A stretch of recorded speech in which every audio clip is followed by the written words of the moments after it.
Good day, ladies and gentlemen. My name is Matthew Morobe. I'll be discussing session 5 discussion on stock and interest. I want to answer questions on differences between public and privately held companies. Public companies are companies whose stock are traded on the stock exchange market and also sell its registered shares to the general public, while privately held companies are small companies whose stocks are closely held or not listed on the stock exchange markets. In privately held companies,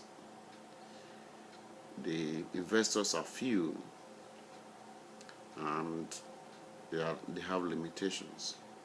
However, in public companies, they abide to a lot of regulations and take standards from the Securities and Exchange Commission. So the Securities and Exchange Commission is a governing agency that oversees the stock market in the United States. The mission of the SEC is to protect investors, maintain fair, orderly, and efficient markets, and also to facilitate capital formation. So the work of SEC is for the common good and the interest of the general public. SEC helps the economy to grow, and they also create jobs and protect investors. I would like to talk about interest expense and loan costs. Interest expense is the expense on any borrowed fund by an organization. It is a non-operating expense shown on the income statement. Interest expense can be calculated per month on the principal balance that is left after you have deducted the previous payment from the principal. On the other hand, loan costs are regarded as expense necessary to close the loan. Every expense necessary to close your loan is regarded as low costs.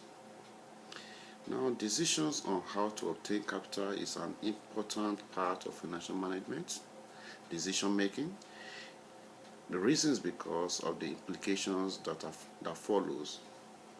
When you borrow money, any decision you take has implication, either good or bad. For instance, repayment of long-term loan has a significant impact on the cash flow of an organization. Okay, we'll get that from our test on page 259 and 260.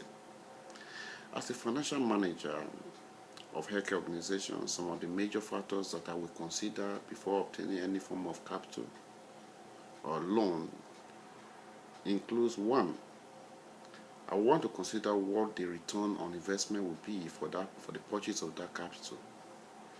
Okay, the return on investment will calculate and estimate and evaluate it, and that will give me an overview of what I'm going for.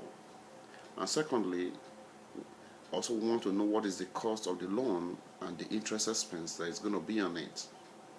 Then I will also want to evaluate the potential risk involved in borrowing such capital, because in every decision you take, there's a risk involved, especially when it comes to borrowing, either short-term or a long-term borrowing.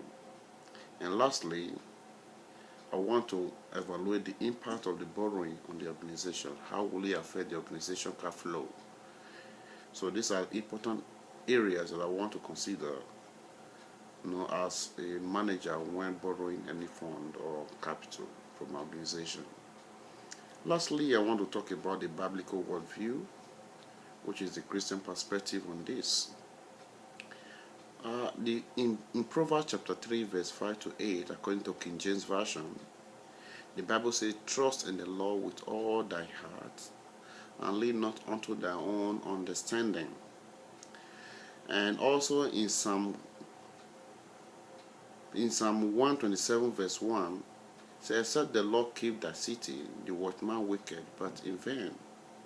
So we see those scriptures, especially in Psalm 127, verse 1, the Bible makes us understand that we still need God in everything we do, no matter how skillful we may be as organizers or managers of healthcare organizations. We may be intelligent, we may be able to plan well, plan our budgets, calculate risk, evaluate expense and all that. But without the help of God, we may still have some pitfalls that we fall into. So it is God to build a city. It is God to watch over a city.